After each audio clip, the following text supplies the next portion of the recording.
Olá todo mundo, nós estamos aqui com uma pessoa a mais, que é o Martinho, que está lá atrás e que veio ficar confinado aqui com a gente. A Aline, que voltou, e o Felipe.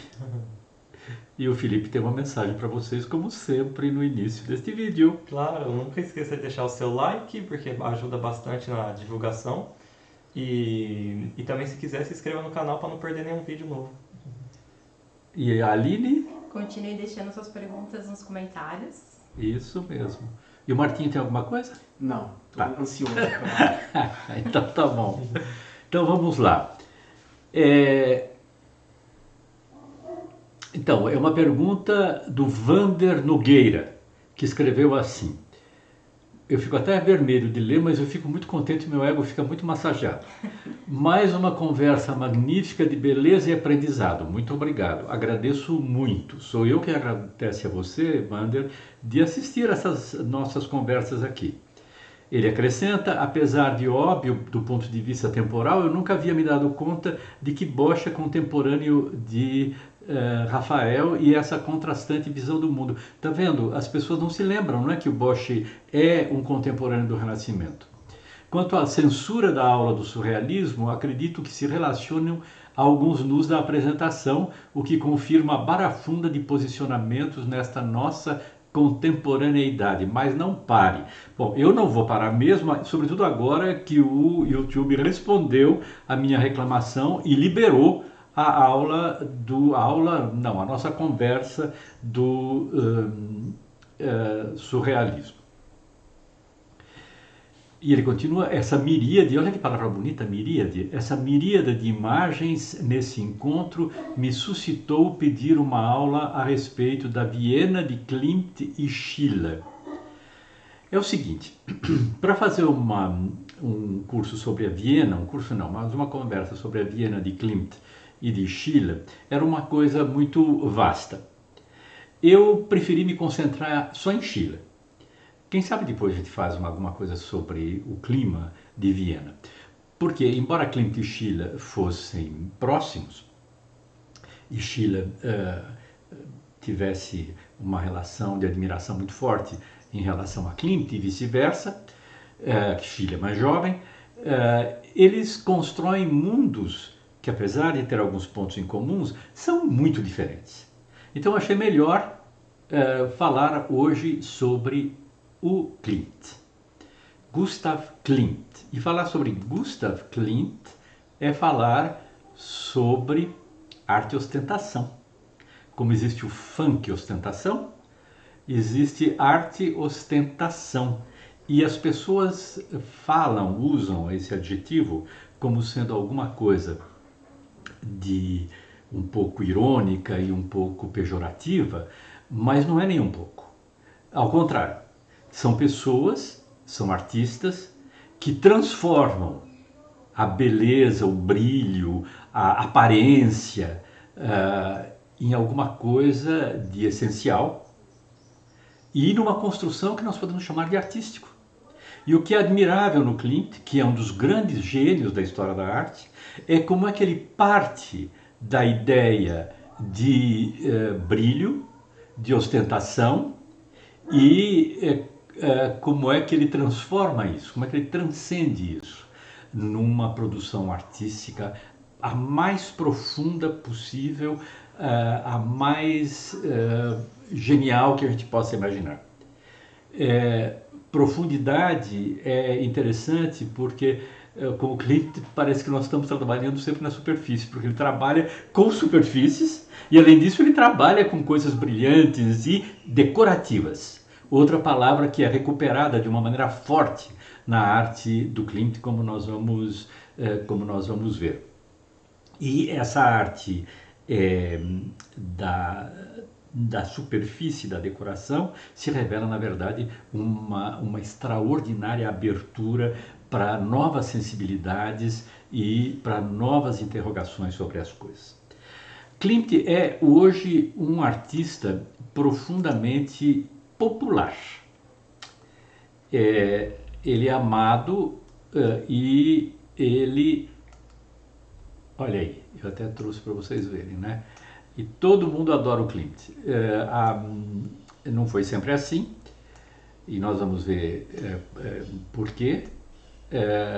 Né? A gente compra tênis com Klimt, roupa estampada com Klimt, caneca com Klimt, imã de geladeira com Klimt, e essas coisas que são, é claro, meio kitsch, às vezes bastante kitsch, bastante do que a gente poderia chamar entre aspas de mau gosto, na verdade elas revelam uma admiração, é alguma coisa de altamente positivo em relação à obra do Klimt. Mas por que eu disse que o Klimt tem alguma coisa a ver com a decoração? Pelo seguinte,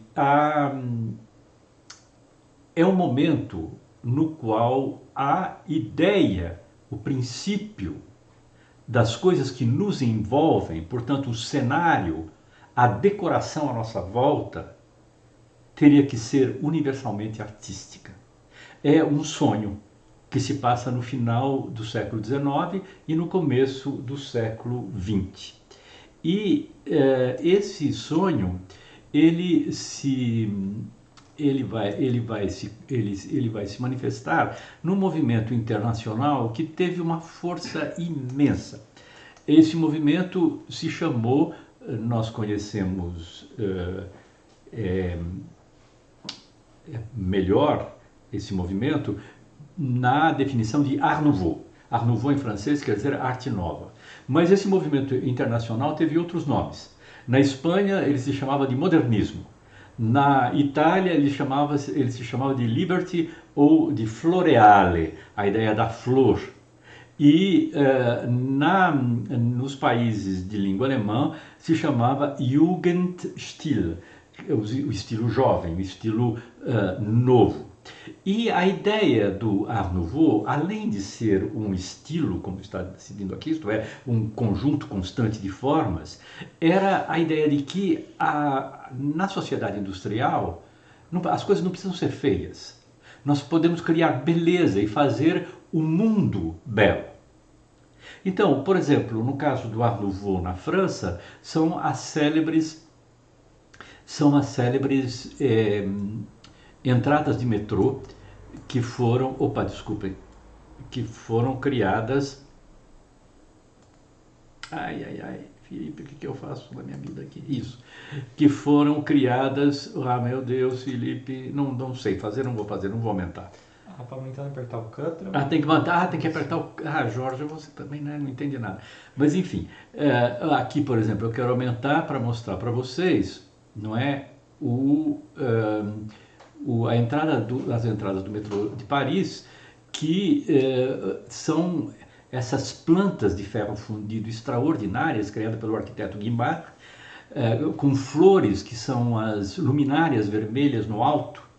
Existem entradas de vários modelos, mas o princípio é sempre o mesmo. E por quê? Porque a Companhia de Metrô de Paris queria criar um universo de beleza para os seus usuários. Da mesma maneira, um outro grande centro do Art Nouveau é Barcelona.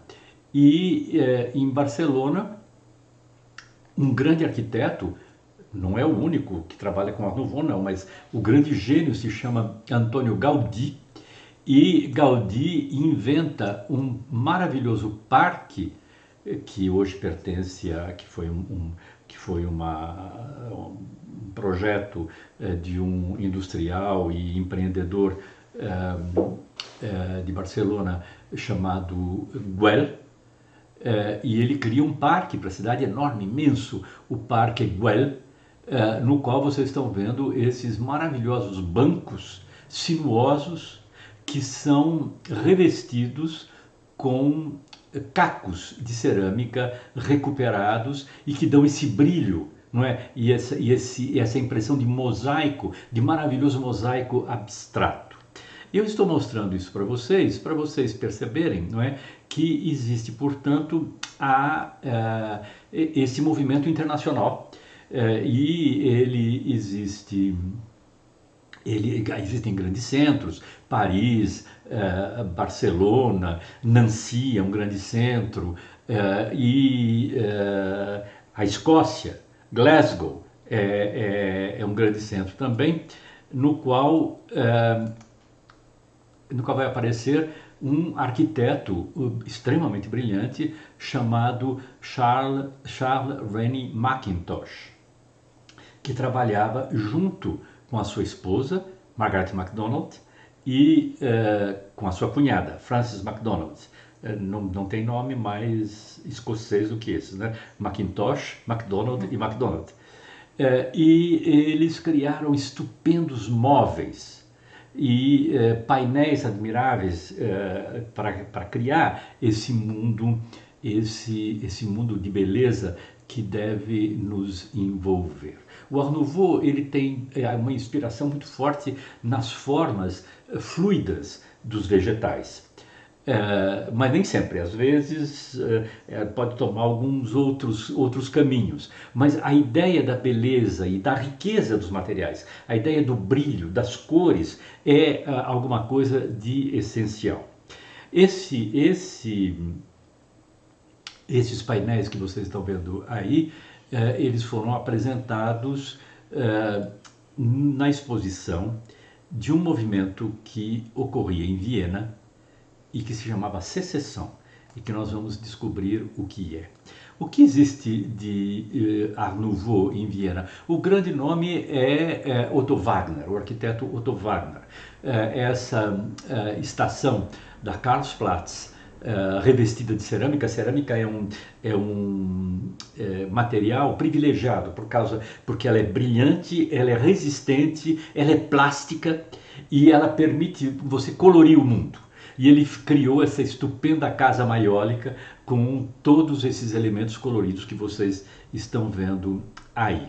E é em Viena que Gustav Klimt vai trabalhar. Viena, no final do século, na virada do século, é um dos maiores centros criadores do Ocidente. É um lugar no qual a inteligência, a inventividade está completamente presente.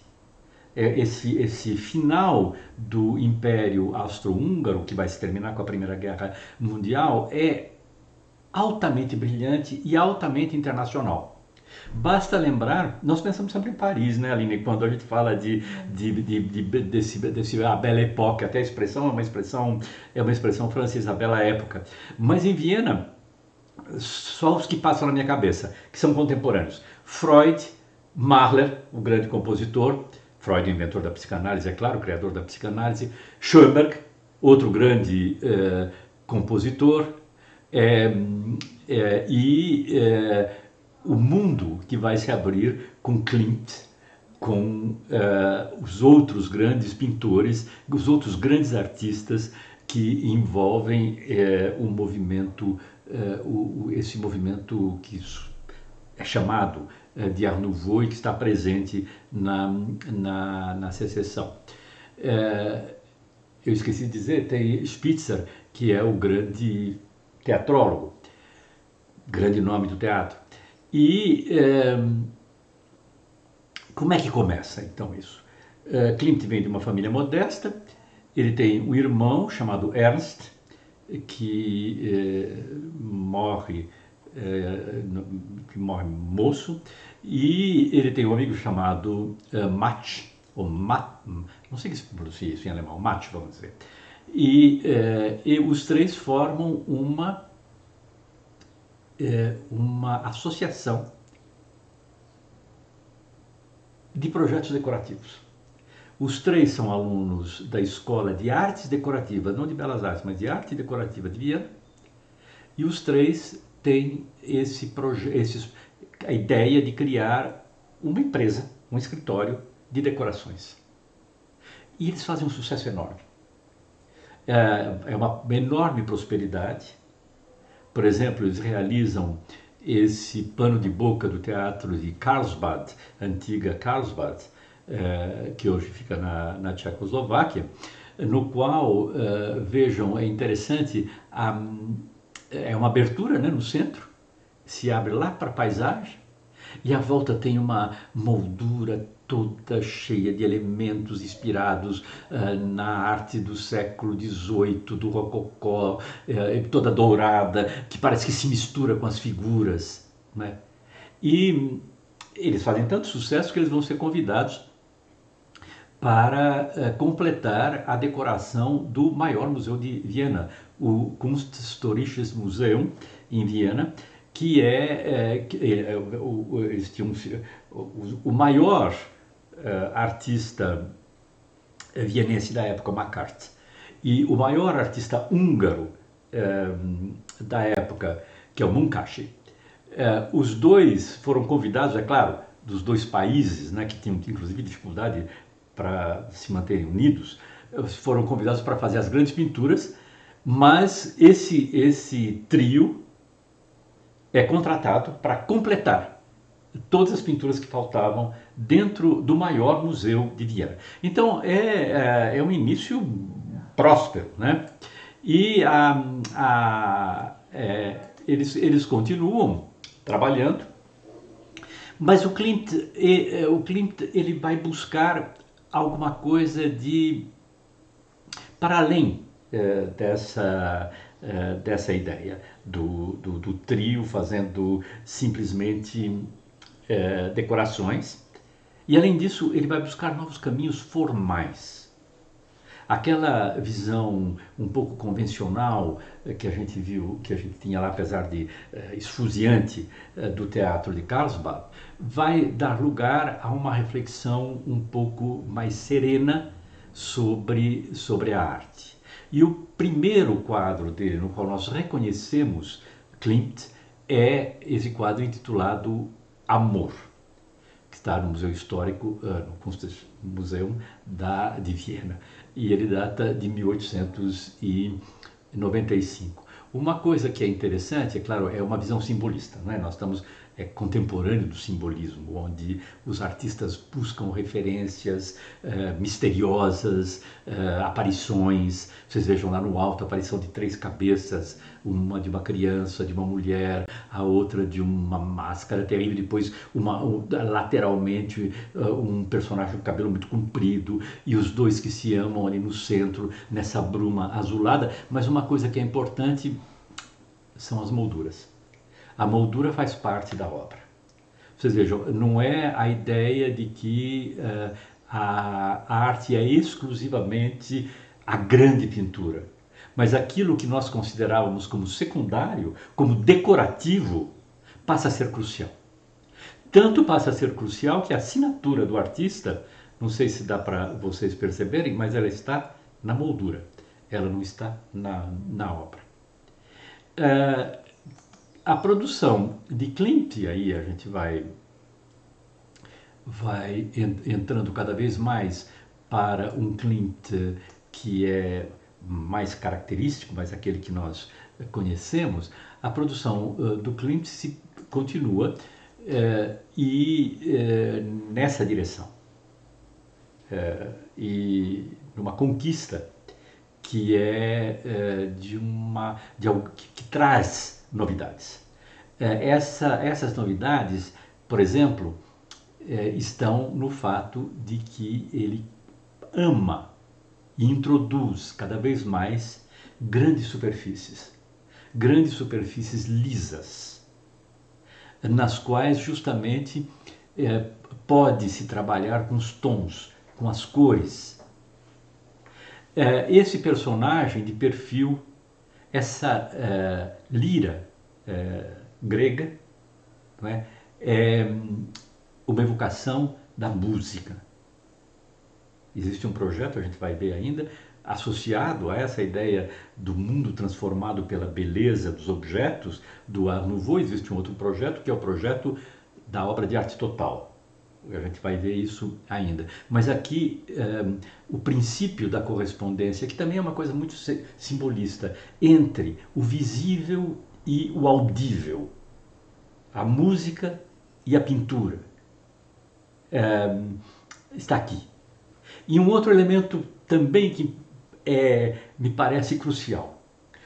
Aqueles elementos dourados do quadro precedente, o amor, não estão mais na moldura. Eles entraram, eles passaram a fazer parte do quadro. E esses elementos dourados, eles introduzem a ideia do precioso, do rico, do intenso.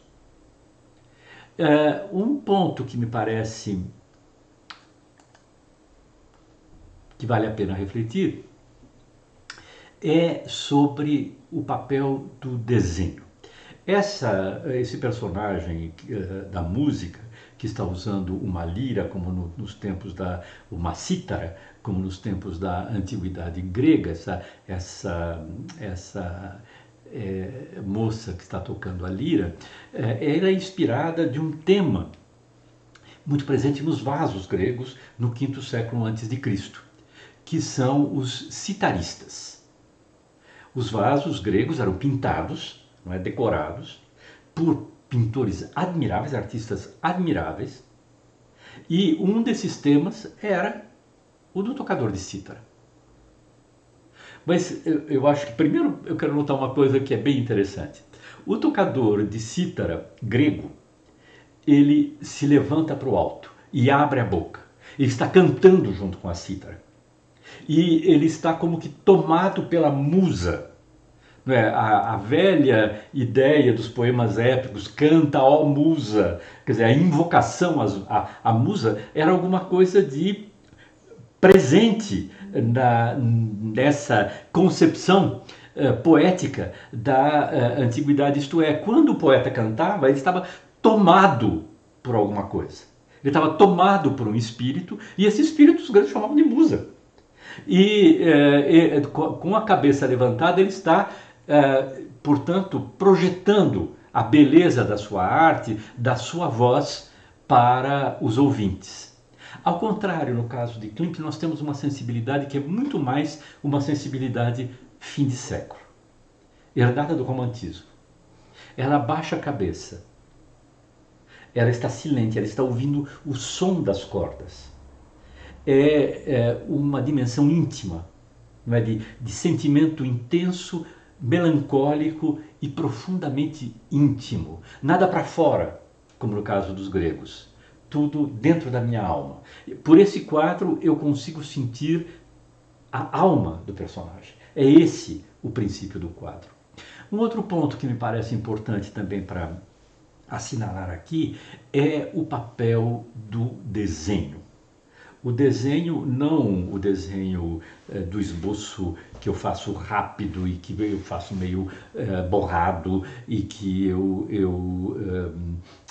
tento dar a luz e a sombra, mas o desenho do contorno, o desenho que limita a forma, o desenho que, né, e que o Art Nouveau é um grande explorador desse tipo de desenho. Veja que maravilha nesse citarista, não é, o que é o chamado pintor de Berlim, há esse pano que se dobra, né? Olha que coisa admirável, de leveza. Basta um jogo sinuoso de linhas para criar essa ideia do movimento. O desenho, Aline, ele está ligado a justamente o princípio da ideia. Isto é, o desenho intelectual. Eu compreendo a forma pelo desenho. Esse é um ponto. Mas o desenho ele é também alguma coisa que traduz, segundo eu emprego a linha, uma poesia, uma maneira de ser específica dessa linha. A busca da elegância, da sinuosidade do desenho, além da compreensão das formas, nos dá o espírito da forma. E isso vai ser essencial na arte do Klimt. A Palas Athena de Viena,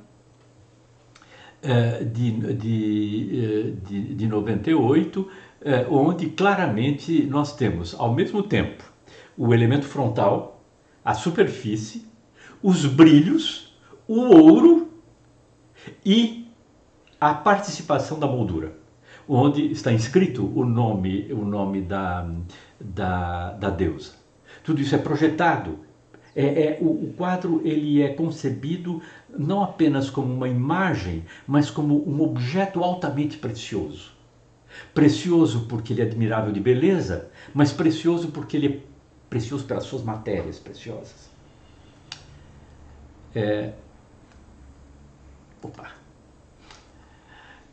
Então, aparece a secessão. E o que é a secessão? Havia uma associação de artistas em Viena, e tem os jovens que não combinam com o aspecto tradicional dessa associação. Então eles decidem criar dar um grito de independência. Eles se reúnem. Klimt tem uma projeção enorme, ele é muito jovem, mas já tem uma projeção enorme. Ele é o presidente dessa secessão, e eles querem justamente ter um projeto no qual os artistas tentam produzir a beleza para o mundo e, além disso, fazer com que a arte, as diferentes artes, se correspondam. Eles fazem uma primeira exposição em 1898 e é o Klimt que desenha o cartaz. Vocês vejam que não há separação, não há diferença do ponto de vista da qualidade e da dignidade da produção entre a ilustração, o processo ilustrativo e a pintura propriamente dita. E eu pus essas duas reproduções, Aline, porque eu sei que você se interessa por essas coisas. Essa é a primeira versão, a que foi aprovada. Mas aí os censores disseram que isso não poderia ser exposto em Viena porque tinha um homem nu. Então o que faz? O Klimt ele é obrigado a colocar... Pois é, a gente imaginaria que isso só pudesse ocorrer em 1898, não é mesmo? Mas as coisas não são assim.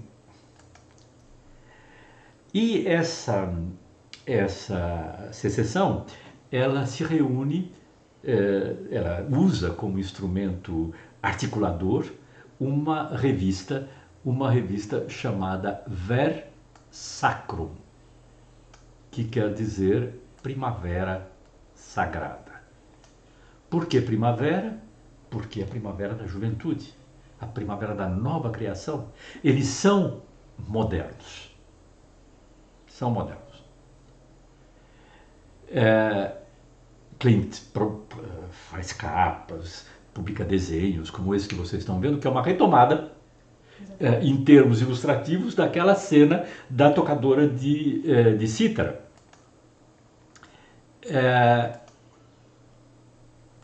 E aí surge pedido para que se faça, para que Klimt e Max, os dois, o irmão de Klimt tinha morrido, os dois façam uma decoração para a Universidade de Viena. É uma história complicada e triste.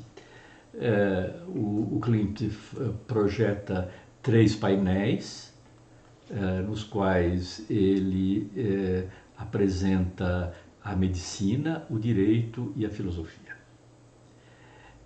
A filosofia primeira, a medicina e o direito. E ele foi pago, recebeu uma soma importante para fazer, ele fez, ele apresenta, e a universidade recusa por razões de censura. E o mais curioso é que os alunos, e particularmente os alunos de filosofia, recusaram, fizeram manifestações contrárias. A política, não é? A política do imperador Franz Joseph era uma política de abertura, de inteligência muito grande em relação às artes. E o que faz? Então, tá bom, já que não se faz, não tem importância, nós já pagamos, esses quadros vão ser expostos no museu, no Grande Museu de Viena. O Klimt diz, não, foi feito para uma decoração e eu tenho que fazer essa decoração. Isso dura uns 4 anos, até que o Klimt, cansado dessa história, compra de volta os seus painéis. Paga o dinheiro e recupera os seus painéis. Aí um industrial muito rico chamado Lederer compra, ele faz uns retoques, o Klimt faz uns retoques e o Lederer compra para a coleção pessoal dele. Põe num castelo, numa cidadezinha perto de Dresden, chamado Immendorf. E o castelo é incendiado durante a Segunda Guerra Mundial e essas pinturas desaparecem. Mas isso é interessante para mostrar para vocês, não é, o princípio dos símbolos que são usados, não é, que são símbolos enigmáticos, não é, para caracterizar essas obras, e também a luta com a censura, e além disso a força do Klimt, que é um artista de enorme projeção nesse momento.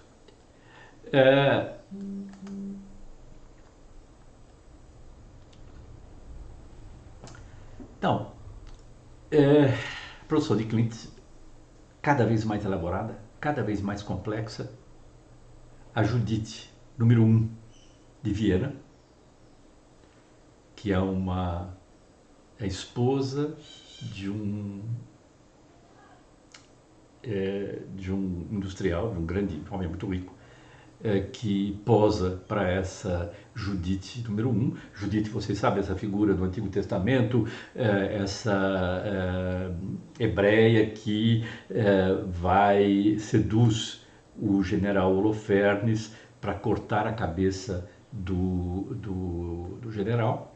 Então, a Judith está lá com todos os seus ouros, com a sua moldura, na qual está escrita Judith Holofernes, uma maravilhosa moldura decorada, com uma gargantilha brilhante, dourada, de ouro, e com a perversão da cabeça na mão. Essa ideia do luxo e da crueldade ao mesmo tempo sexual e provocada pela mulher. Ou seja, ela encarna aqui o tipo mesmo da bela dama sem piedade, ou seja, da mulher fatal que o romantismo tinha criado e que o simbolismo levou, e o final do século levou ao seu absoluto apogeu. A mulher que é sedutora, bela, admirável, que ao mesmo tempo destrói completamente o homem, que cai nas suas garras. E é interessante nós vermos, com a diferença de 7 anos, a Judith número 2, que é outra vez o mesmo tema, a retomada desse tema, no qual Klimt utiliza mais uma vez a ideia da moldura dourada, brilhante, mas dentro, vocês estão vendo, é uma série de recortes, como se fossem retalhos, colocados e para 2 tipos de mulheres fatais diferentes. A primeira que nos olha do alto, né, e que parece querer hipnotizar o espectador. E a segunda, que a primeira está frontal, e a segunda, que está um pouco de lado, que segue uma curva sinuosa que avança o pescoço, concentrada numa espécie de ataque, e que tem mãos como se fossem garras, né, capazes de destruir, carregando aqui a cabeça do Holofernes. 2 quadros estupendos, né, do Klimt.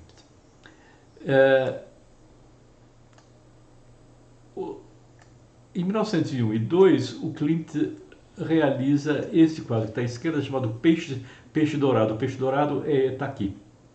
E ele coloca uma mulher ruiva, num fundo abstrato, com outra mulher lá no fundo, com o bumbum virado para o espectador. E ele queria dar o título a esse quadro como se fosse uma dedicatória, e o título seria Aos Meus Críticos. Ele tinha acabado de ter o confronto com a universidade e foi um jogo de vingança.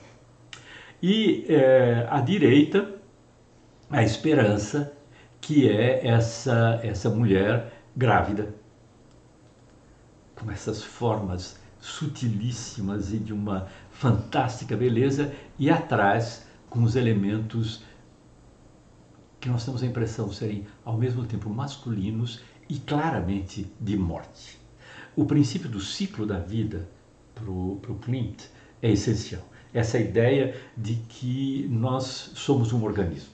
Da mesma maneira que o Art Nouveau imaginava a arte como formas orgânicas, o Klimt imagina a arte também como formas orgânicas, mas além disso, a concepção de que o homem faz parte de um todo orgânico, e que ele é orgânico, e que ele está num ciclo, e que ele surge, e que ele nasce, ele se desenvolve, ele morre, e essa forma cíclica é trazida para nós nessas obras que se sucedem de uma maneira quase que obsessiva. Mas aí, então, a Secessão, esse grupo de vanguarda, tem um tal prestígio que eles conseguem da prefeitura de Viena um terreno enorme e que eles próprios, os membros da Secessão, ajudam, dão dinheiro ou vão buscar mecenas. O mecenato, nesse momento em Viena, é espantoso.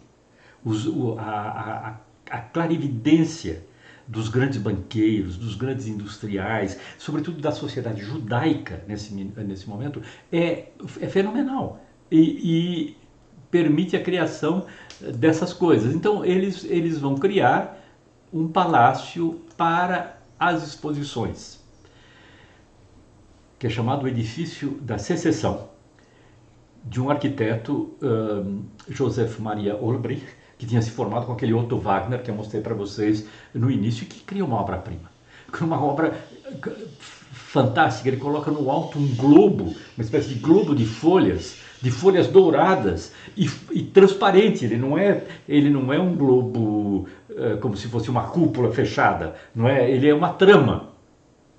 E eles colocam uma frase em alemão: o tempo e sua arte, a arte e sua liberdade, querendo dizer o tempo, cada momento da história tem a sua arte, e a arte tem sempre a sua liberdade.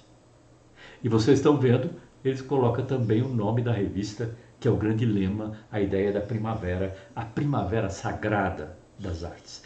É o maior templo moderno para as artes jamais criado. É um edifício completamente fenomenal. E, evidentemente, de grande beleza. E nessa ideia da união das artes, numa das exposições que ocorre no Palácio da Secessão, na Casa das Artes da Secessão, se decide centrar em cima de uma grande obra realizada pelo escultor, gravador e pintor alemão Max Klinger. É enorme, a obra é enorme. Imagine, a altura total da obra, sem o pedestal, é 3,10 metros. E é uma homenagem a Beethoven. Beethoven, o titã da música. Beethoven, o centro da cultura alemã. O grande criador, o homem que abriu as portas da música para novas invenções. E vocês vejam como é interessante essa ideia tão presente nessa época do Art Nouveau, do Jugendstil, etc. Vejam as matérias: mármore, bronze, âmbar, marfim e mosaico, de maneira a criar uma policromia, a fazer com que não é uma coisa só branca, por exemplo, como uma estátua de mármore seria, mas algo de impressionante, de policrômico. Então, a ideia nesse momento é de Meu Deus, eu não tinha visto que eu estava tapando a cabeça do Beethoven, Felipe, você nem falou nada. Tá aqui, agora estão vendo. E a ideia é de fazer com que todos os artistas invistam numa celebração do Beethoven. E o Klimt vai fazer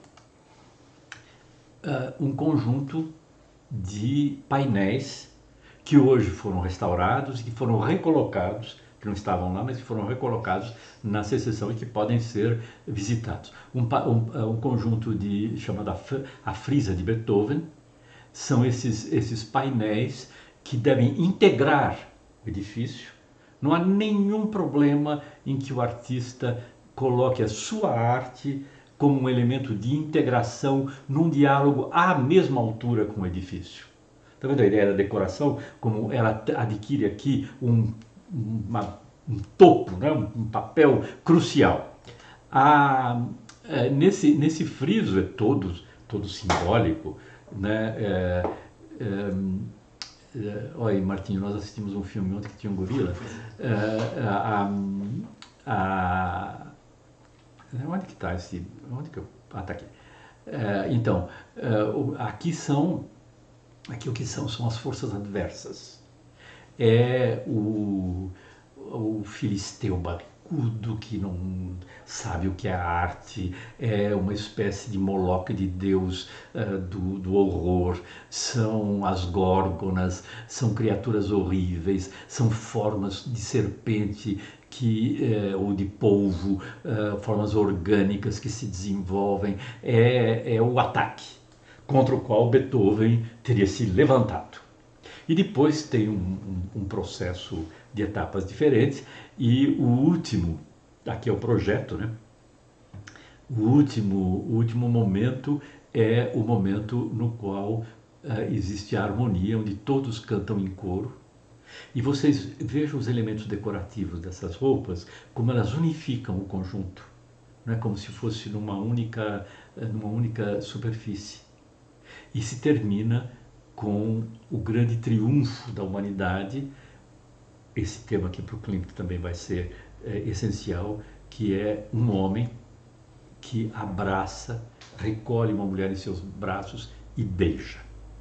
Esse é o painel do beijo na parte da vitória, beijo na parte inferior. Então, de onde vem tudo isso?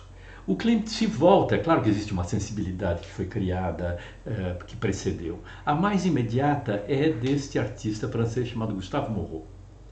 Gustave Moreau é um artista que vai, de um modo muito frequente, empregar essas mulheres fatais. Aqui não é uma Judite, mas é uma Salomé. E é a aparição da cabeça de São João Batista para Salomé. Mas vocês vejam como o mundo do Gustave Moreau é um mundo dourado. Como o mundo do Gustave Moreau é um mundo feito também de elementos decorativos, de sinuosidades, de um trabalho, de uma escrita caligráfica dos estilemas decorativos. E esse admirável desenho da Salomé, uma mulher nua, com joias, né, fazendo contrastar a beleza do corpo com a beleza preciosa das joias. Mas certamente o Klimt vai buscar também, mais longe no passado, um artista, por exemplo, como Carlo Crivelli, do século XV. Veja que fenomenal Madalena, que coisa linda essa Madalena. As tranças que caem sinuosas, o trabalho de dourados nas roupas, nos tecidos, a preciosidade dos gestos, né, das mãos. E eu pus aqui para vocês verem porque a Madalena, o atributo da Madalena é o pote de creme, de perfume que ela usava. Ela era uma prostituta muito bonita e para se embelezar ela usava cremes. Então o pote de creme é um atributo que aparece sempre para a gente poder identificar a Madalena. E vocês notem que esse pote de creme, não sei se dá para ver, mas enfim, é assim, acreditem em mim, tem é sobre madeira, né? E sobre a madeira é colocado gesso. E antes de pintar, o artista faz em relevo, não é, as formas salientes que estão aqui. E em vários quadros o Crivelli introduz, além disso, pérolas, pedras preciosas. É um mundo muito parecido com o do Klimt, né? Sem contar esse papel essencial das molduras na arte do século XV italiano, a ideia de que a arte não é só uma imagem, mas é também um objeto precioso. E outro elemento crucial é uma viagem que o Klimt faz para Ravenna, onde existe em Ravenna, que foi uma cidade da maior importância no momento do Império Bizantino, e onde foram preservados até hoje. Ela foi uma cidade de grande crescimento e importância no período paleocristão, no início do período cristão. Nós estamos no século VI, em 548. A data desse mosaico é 548, porque é quando a basílica foi consagrada. Então se imagina que o mosaico estivesse pronto nesse momento. Então essa é uma data de referência para esses mosaicos. E o Klimt faz essa viagem e fica deslumbrado, né? Corresponde a tudo aquilo que ele sonhava. Essa imagem, que é da Imperatriz Teodora e do seu séquito, fusiona perfeitamente com a produção do Klimt. Olha, esse tratamento do tecido de uma maneira achatada como superfície, as joias que sobrecarregam os ouros, porque o mosaico é feito, não é, com pedrinhas ou com vidro, e o ouro continua brilhante. Ele não, é um tipo de arte que praticamente não se estraga, não é? A não ser que ele seja destruído, mas ele não é gasto pelo tempo. E olha que coisa maravilhosa esses tecidos das mulheres do séquito da Imperatriz Teodora. Isso corresponde perfeitamente ao que o Klimt imaginava e vai dar início ao que se chamou depois de uma fase dourada, que nós vamos ver detalhes. Esse eu trouxe as Três Idades da Mulher, que está na Galeria de Arte Moderna, de 1906, porque nós vemos o caminho, não é, do uso dessas linhas e as fusões, não é, os encaixes e a multiplicação de elementos que são colocados para criar novamente a ideia do ciclo da vida. Klimt vai fazer vários quadros, né, de retratos de pessoas ricas em Viena. Fritz Riedler é um deles, e ele é muito popular porque as pessoas gostam de retomar esse tema, né, nos estampados, nos cachecóis, um fundo abstrato com apenas alguns elementos quadradinhos coloridos, a divisão, né, entre os tons diversos e esse suntuoso vestido que adere completamente ao personagem. Eu achei que seria interessante mostrar para vocês, não é, que existe um passado para isso. Por exemplo, nos grandes quadros de Boucher, que Boucher fez para Madame de Pompadour, que era grande amante do rei Luís XV, o vestido, não é, e a decoração do vestido tem essa função de acolher, de associar o tecido à pele feminina. E da mesma maneira, o Ingres, com a Madame Moitessier, aqui é a ostentação burguesa, não é, completamente. Se existe uma pintura ostentação, é essa, né? Eu sou um homem rico, né, Monsieur Moitessier, eu tenho uma mulher bonita com uma pele maravilhosa, Madame Moitessier, e eu pago o pintor mais caro e quero que apareça o vestido mais caro que eu paguei para ela, com a minha jarra chinesa de porcelana também caríssima, com o grande espelho que eu tenho na minha casa. Quer dizer, é um processo completo de ostentação. Enquanto aqui nós temos uma naturalidade na maneira de ser, aqui nós temos uma espécie de esfinge da altíssima burguesia do século XIX. Mas, né, o grande chance dessa fase dourada, depois que ele volta de Ravenna, é o retrato de Adele Bloch-Bauer. Essa mesma Adele que havia servido de modelo para a primeira Judite.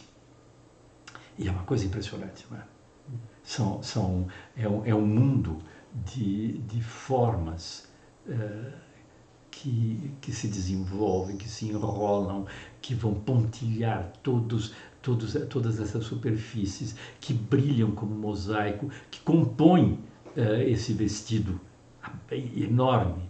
A gente, aliás, nem sabe muito bem onde está o vestido, o que não é vestido. Ela se funde com a decoração. E esse rosto, ao mesmo tempo melancólico, absolutamente não soberbo, né? Não arrogante, mas de uma mulher tomada dentro desse mundo de ouros admiráveis. É uma ostentação, sem dúvida. Não é uma ostentação grosseira, como aquela do Monsieur Montessier, e que o Ingres produziu de uma maneira estupenda. É uma coisa sutilíssima, é uma coisa moderna, é uma coisa nova. Que eu vou buscar no passado os ecos dos mosaicos paleocristãos para fazer uma coisa completamente nova. E eu pensei que seria interessante trazer duas associações aí a isso aqui, que são, de um lado, a Dona Dorata, fantástico quadro do pintor Rubens, uma grande dama da corte de Gênova, com um vestido inteiramente dourado.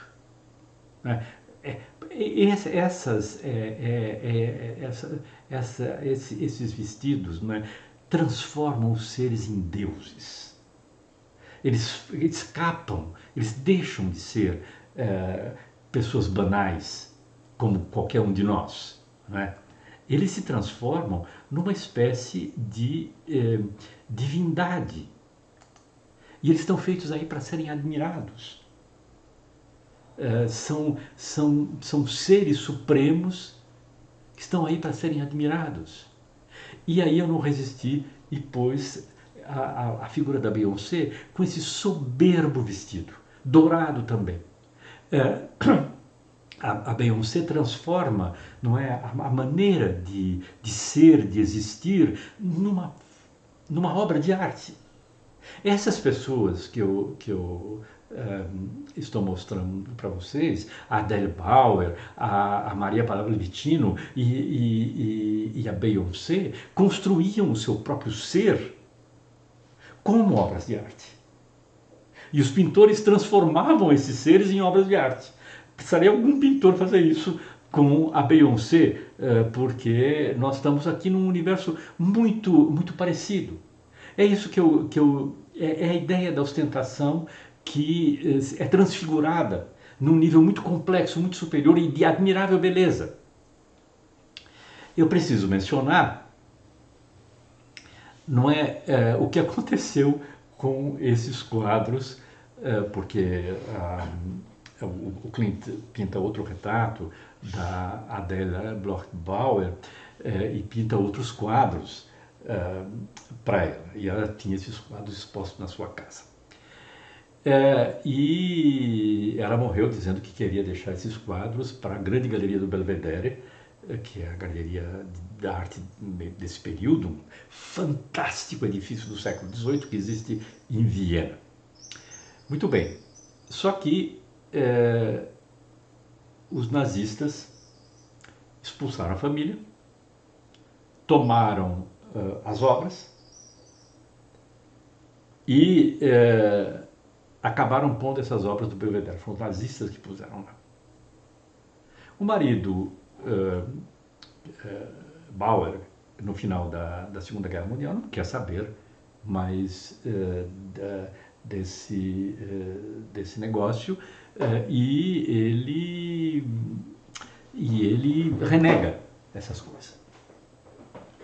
Foram obras que foram tiradas dele, não foram compradas, foram tiradas dele. Ele tinha pago, era dele. E aí tem uma descendência da Adele Bloch-Bauer, chama Maria Victoria Bloch Altman, que mora em Los Angeles e que é uma mulher de posses. Mas ela conhece um jovem advogado de uns 40 anos, mais ou menos, brilhante, mas que não é assim nenhum grande estrela da advocacia, chamado Randall Schoenberg, que por acaso é neto do compositor Schoenberg, que nós encontramos, que era contemporâneo e que frequentava, evidentemente, a casa da Adele e que conhecia o Klimt. Então, ela diz que quer retirar esses quadros e tem um longo processo para que esses quadros fossem retirados de Viena. Os quadros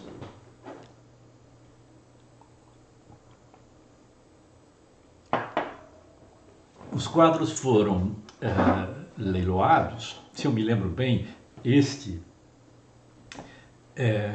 foi vendido por 160 milhões de dólares.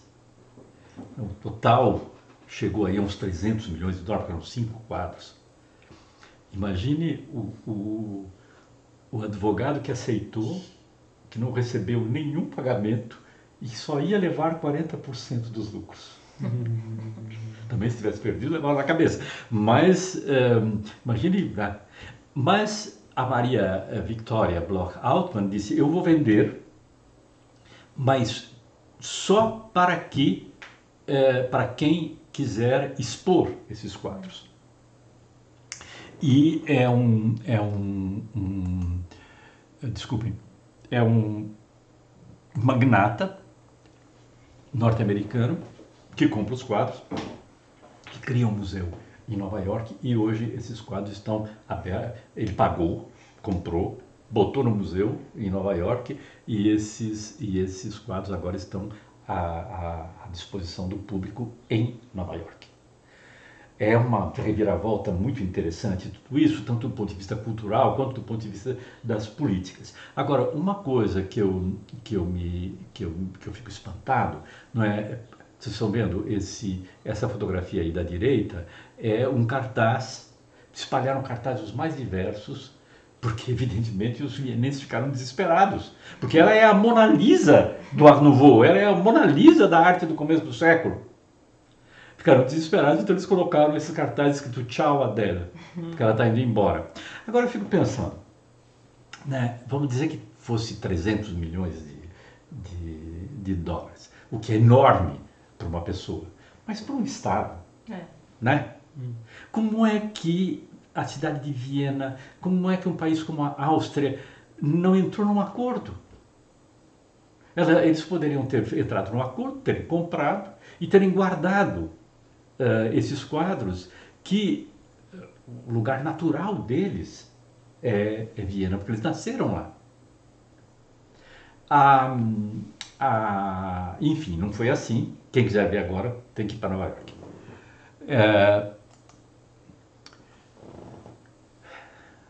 Os Klimt e os ouros, né?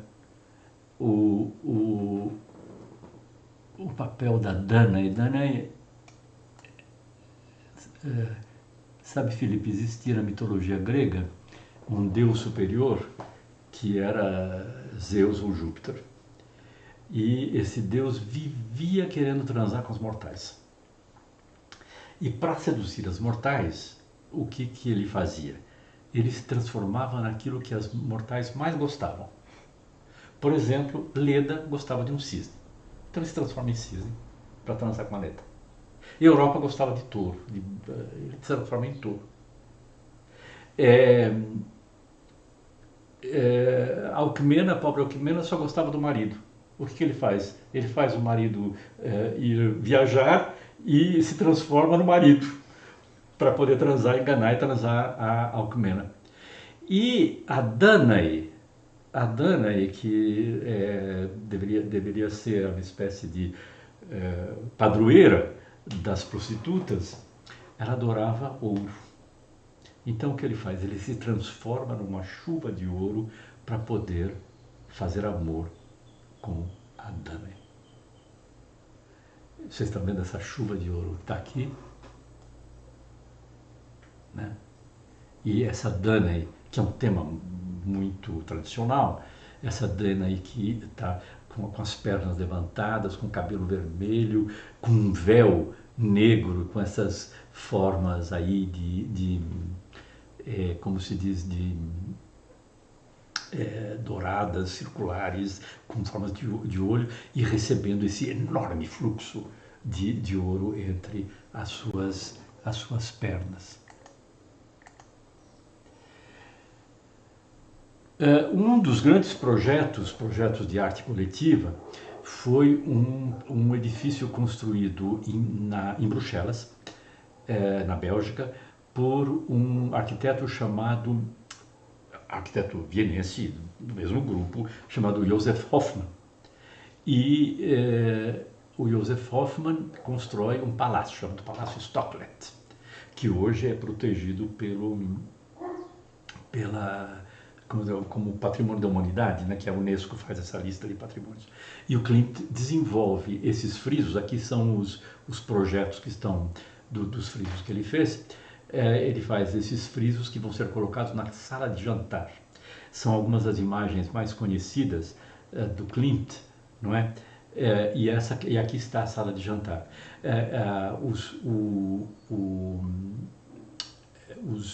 Os frisos que vocês estão vendo lateralmente aqui, e lá no fundo também um painel abstrato. Os frisos eram feitos em mosaico e em cerâmica. Dá para a gente ver melhor daqui. E tem essa enorme árvore da vida no meio. De um lado a espera e do outro lado o beijo, que a gente já tinha encontrado no Beethoven, né? A árvore da vida que se desenrola, formando todas essas séries de espirais maravilhosas, e o beijo.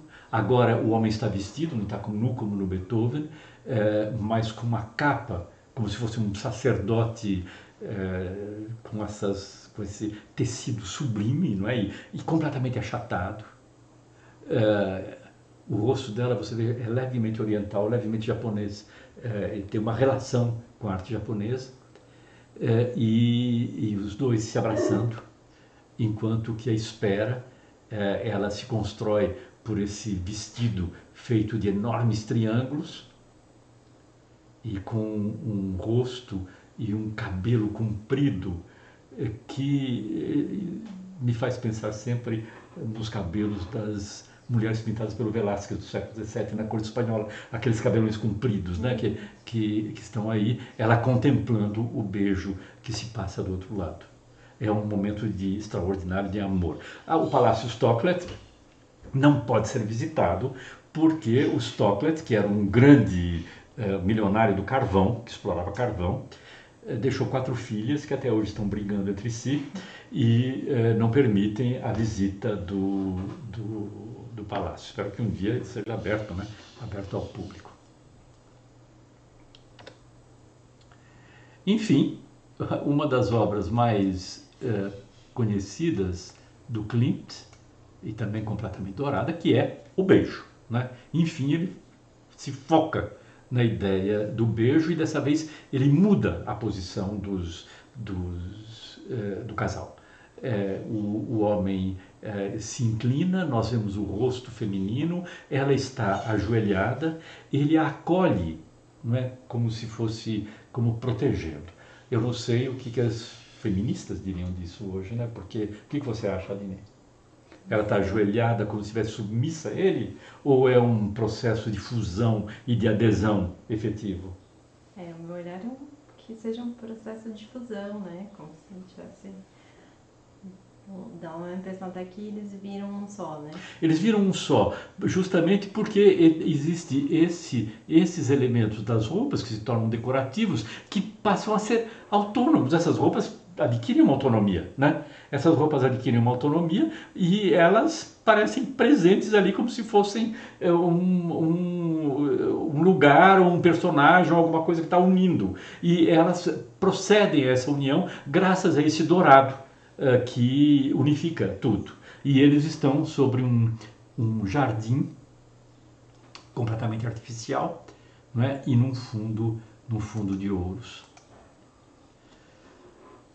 E ele fez também retratos maravilhosos das mulheres fatais contemporâneas. Senhora com chapéu e boá de plumas. Você sabe o que é boá, Aline? Boá é uma coisa que as mulheres usavam nessa época e que era assim, tinha um fio no meio do qual eram pregadas plumas. Então elas usavam em volta do pescoço, sabe? Ainda hoje, existe hoje, essas coisas a gente vê até no carnaval, coisas desse tipo. E se chama boa, porque é a palavra francesa, para a boa, como é que chama? A serpente, a cobra, né? Então é o boa, ela coloca o boa, esconde o rosto, né? Aquele chapéu maravilhoso, uma cidade meio em chamas lá no fundo, e ela aí presente. Vida e morte incessantemente, né? Esses personagens unidos pelo mesmo, pela mesma resolução plástica, no fundo, e que se superpõem, não é?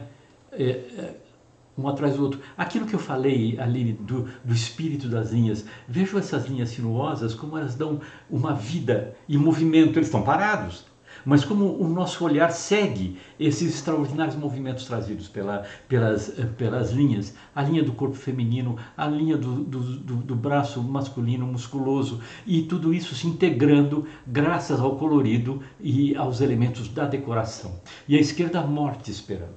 Essa morte que é inspirada, essas cruzes lembram as roupas que aparecem nos santos dos ícones russos, que também são objetos dourados e preciosos, né? E ela está aí com uma cara maligna, né? Aguardando que o ciclo, que ela interrompa esse ciclo que está ocorrendo diante dos nossos olhos. O nascimento, a juventude, a velhice, o casal. Sublime quadro, a Virgem, não é? Que é como se diz, também isso que você falou, eles se tornam um só, tudo se torna uma coisa só. E ao mesmo tempo eles são individualizados, mas nós precisamos prestar atenção para descobrir nesse mundo de informações visuais tão extraordinárias, tão belas, quantas mulheres estão aí. Pode ser até um joguinho. Tem uma, tem duas, tem três, etc. Porque elas estão nessa mistura fantásticas, elas estão inseridas nesse meio ao mesmo tempo orgânico, cromático e de beleza. E dessa série, enfim, eu quis trazer porque eu acho maravilhoso esse quadro, que é o bebê. Um bebê que está numa coleção particular de Nova York, e no qual esse processo que nós estávamos falando, aqui, né? Ele vai aparecer, não é como se ele tivesse recoberto por um monte de tecidos diferentes, brilhando. É um dos últimos quadros do Klimt, no final da vida, e a cabeça dele parece lá atrás, não é? Quase como uma oferenda de todos esses elementos decorativos de grande qualidade, de grande beleza. E eu não posso deixar de falar no Klimt paisagista. Ele fez paisagem ao longo da sua carreira e ele gostava muito do formato quadrado das paisagens. E vocês vejam, ele coloca aqui o horizonte lá em cima, é um bosque de bétulas, que são árvores europeias, que tem um tom prateado, azulado, que ele usa aqui, e o chão de outono coberto de folhas avermelhadas, folhas ruivas. Vejam que coisa fascinante, não é? Uma natureza completamente artificializada. A metáfora do tapete de folhas aqui adquire todo o seu sentido, porque nós estamos num mundo de artifícios. E ao mesmo tempo inspirado pela sugestão da natureza. Mas uma natureza que tem que ser retransformada de uma maneira preciosa, enriquecida. isso é fantástico, não é? É uma natureza na qual o homem não faz parte, não entra, né? É um puro universo de vegetais transportados para o mundo da mais alta visão plástica e cromática, mas onde o homem não tem lugar. E uma de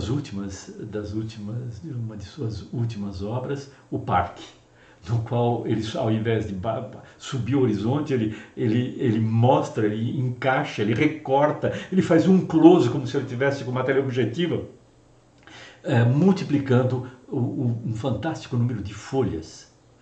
Como isso vive, não é? Como isso vibra em percursos diferentes de tons, de proximidades, numa fatura pontilhista, quer dizer, colocando pequenas pinceladas umas aos lados das outras, de maneira a que isso adquira uma vida e um impacto completo sobre os olhos do espectador. Um mundo de puros artifícios. Isso também é uma coisa um espírito muito simbolista, né? Existe um grande livro de um escritor francês chamado As Avessas. O escritor se chamou Huysmans, foi traduzido pelo Paes.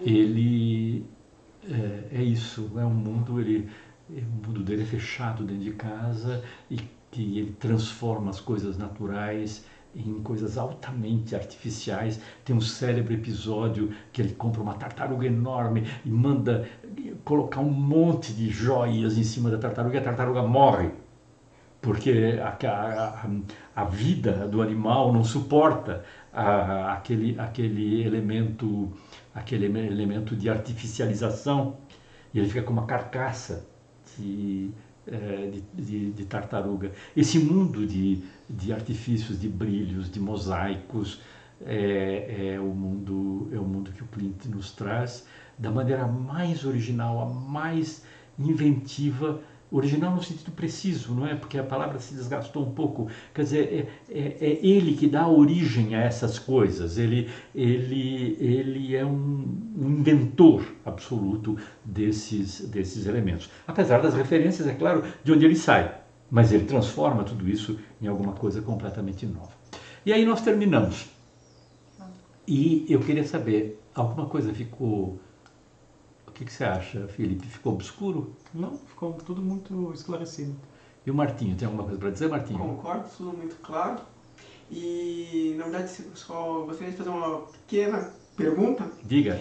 Que é esse mundo extraordinário, maravilhoso, dessas decorações, desse ambiente que se multiplica cada vez mais, né? Ele parece entrar em desuso depois, né? Parece que sai de moda. E a ideia da decoração vai para escanteio. Você acredita que isso volta de alguma maneira na cultura, em algum momento? Olha, Martinho, eu queria dizer, eu anunciei e esqueci de dizer na aula. O Klimt, ele tem um sucesso enorme em vida. E depois o sucesso dele cai. Porque cai o sucesso também do Art Nouveau.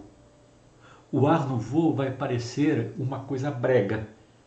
A partir dos anos de 1930, 40, 50, as pessoas consideravam o Art Nouveau como uma coisa de avó, ninguém gostava daquilo, estilo macarrão, né? Porque aquelas coisas que escorrem, ninguém gostava daquilo. Eu me lembro que o primeiro artigo que eu li, alertando para a qualidade do Art Nouveau, foi um artigo do Pietro Maria Bardi, na revista que ele publicava, Mirante das Artes. Isso em 1966, 7, por aí, uma coisa do tipo ali.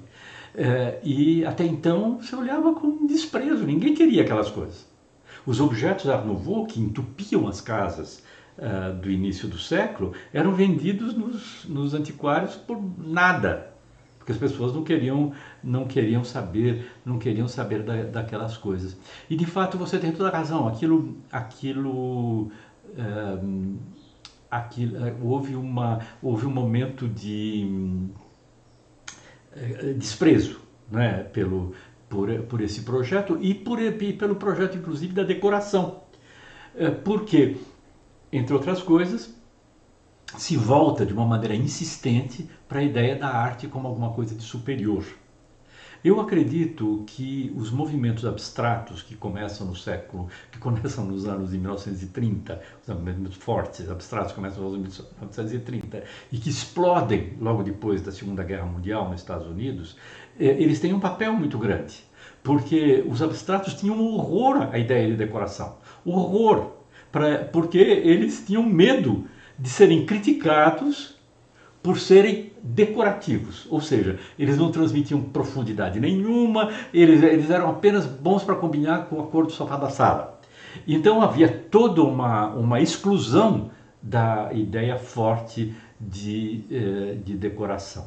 Você fala hoje, eu sinceramente não sei, Martinho, eu acho que as coisas mudaram um pouco e que talvez hoje o que nós podemos perceber que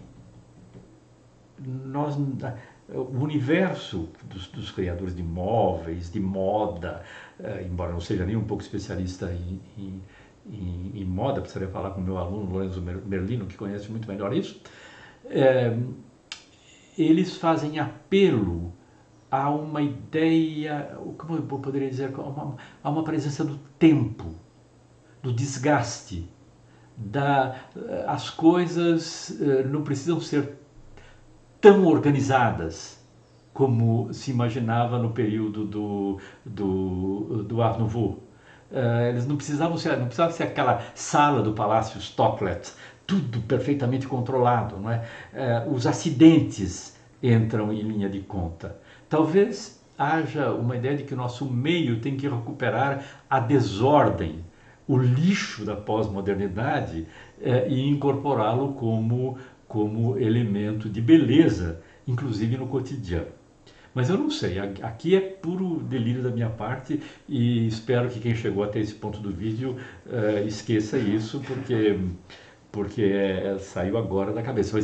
Mas que o Klimt, e o Art Nouveau e o projeto decorativo desaparecem a partir dos anos 1920 e 30, isso não tem dúvida. Embora nos anos 1930 você tenha o Art Deco, que funciona como um projeto decorativo novo, que despreza o Art Nouveau, mas que funciona como um projeto decorativo novo. Mas a ideia da obra de arte que se funde com a decoração e que se alimenta da decoração, isso eu acredito que tenha desaparecido. E você, Aline, alguma coisa? Foi ótimo, eu super usaria um tênis com reprodução do Klimt. E faria muito bem, faria muito bem. E se vocês acharem em algum lugar um imã de geladeira do Klimt, podem me mandar de presente que eu vou adorar.